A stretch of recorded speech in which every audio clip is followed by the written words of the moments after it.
Eu gostaria que você falasse um pouquinho, de onde que você veio, onde você nasceu, um pouco da sua história familiar, né, como que foi? Sim, eu sou bem peregrina, né, eu nasci em Goiânia e com 20 dias a minha família me levou pra Lusiânia, Sim. então eu nasci em Goiânia, mas o meu registro é em Lusiânia. Logo em seguida eu fui pra Campo Belo, Minas Gerais, fiquei mais 15 dias, depois eu fui migrando, já morei no Pará, Paraupebas, Quatro Bocas, Putz, desci para o Tocantins e criei raízes mesmo em Campos Belos, Goiás, que é uma cidadezinha do interior de eu conheço. Goiás. É, Perto de fica ali Gianópolis, né? isso, divisa ali com Bahia, Tocantins. E me formei lá, terminei colegial, e aí começa aquele processo, né, de migração do interior para a capital em busca de conhecimento, formação, Sim. estruturação. E tive todo o meu amparo, a minha família, a maior parte da minha família é dividida entre Campos Belos, Goiás e Goiânia hoje em dia. Então a Você tem gente fica irmão, fazendo irmãs? tenho 2, uma mais velha de 26 e um mais novo de 19. Você E tem eu tenho quantos anos? 23 anos. Ah, sim. Pô, não poderia deixar de falar aqui, né, pô, quem conhece a Jade pelas redes sociais, é aquilo mesmo, viu. É bonito pra caramba, inclusive, Obrigada. né, energia boa, né, um rosto bem agradável, assim, sorrisão maravilhoso. Parabéns, viu, Jade. Gratidão, gratidão. Jade, como que foi sua adolescência, cara? Né, assim, é um assunto que a gente vai falar aqui que todo mundo tem curiosidade de saber, às vezes com vergonha ou talvez a pensar que a internet está aí, mas é bom a gente ouvir da própria pessoa, né, assim, Sim. realmente o que é. Como que foi a sua descoberta, né, de transição, como que foi isso? Então, a minha infância, partindo daí, foi uma infância muito feliz.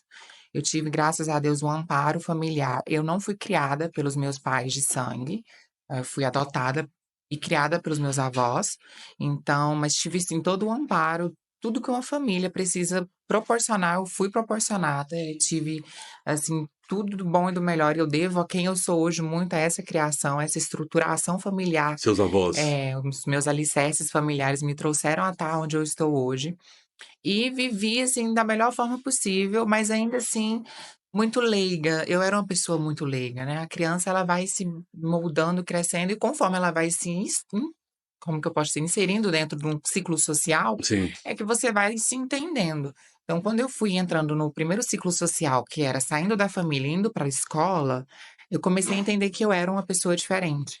Só que naquela época, vamos falar aí 2008, 2009, Uhum.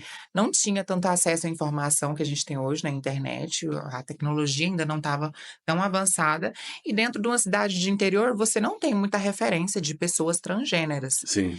Então eu fui vendo e fui tentando me encaixar, tentando entender o que eu era e por que que eu era tão diferente, que eu não conseguia me enquadrar dentro daquele padrão heteronormativo social que existia dentro do grupo escolar. E aí, então, passei por toda a fase que uma menina trans passa. Já fui um gayzinho afeminado, com trejeitos e sofri muito dentro da instituição escolar, passei pelos meus traumas. Dentro de uma cidade muito pequena, eu nunca fui uma pessoa que me prendi. Eu sempre nunca precisei chegar e falar bem assim: "Ah, eu sou isso".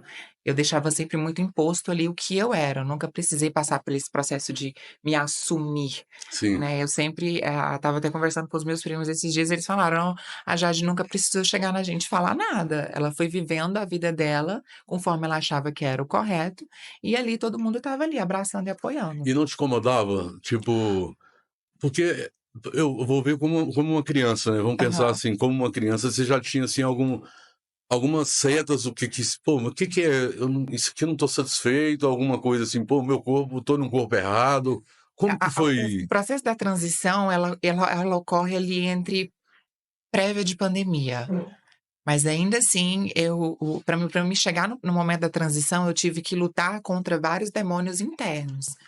E dentro de uma sociedade que me dizia que isso era errado, mas ao mesmo tempo eu queria fazer, eu queria passar um rímel, eu queria passar um lápis de olho, eu queria colocar uma saia, eu queria colocar uma roupa. E dentro de uma cidade totalmente política e religiosa, pequena, Uhum. o primeiro a primeira opressão que você recebia era ataques, então sofri muito, muito mesmo em momentos de ser agredida, em momentos de Você já foi agredida quando já, criança? muitas vezes, diversas vezes, na escola principalmente. Chegava a sair antes da última aula, Fisicamente? fisicamente. Eu saía antes da última aula, porque se eu ficasse até o final da última aula, eu ia levar uma surra na hora que eu saísse Que isso? da escola. Eu cheguei até a reprovar em inglês, que era sempre a última aula, era inglês. E era a aula que eu sempre queria, mas eu sabia que eu não podia ficar ali, porque se eu ficasse, eu iria apanhar. Então foi um processo muito árduo, muito doloroso, mas eu nunca me omiti. Eu sabia o que eu queria e eu falava: "Eu não vou regredir, eu não vou ser outra pessoa a não ser isso aqui que eu consigo ser", e de fato é isso. E aí quando vem a pandemia, é que começa esse processo, mas aí a gente 2019, 18, isso. 19, né? Mas em 2017 eu termino o colegial e migro para a capital e Uhum. começo então o processo de colher informação. E quando você vem para a capital e você começa a ver outros ciclos de pessoas, a conviver com outras pessoas e ver a pluralidade que existe além daquele conceito que você acreditava que era, então você começa a vir um mindset total, né, o plot twist. Sim. E aí eu fui conviver, frequentar baladas de GLS, trabalhei em call center também, e quem trabalha em call center sabe que existe uma pluralidade de pessoas ali dentro. E aí eu fui me redescobrindo. E aí eu fui buscando pesquisar informação. O que que é isso?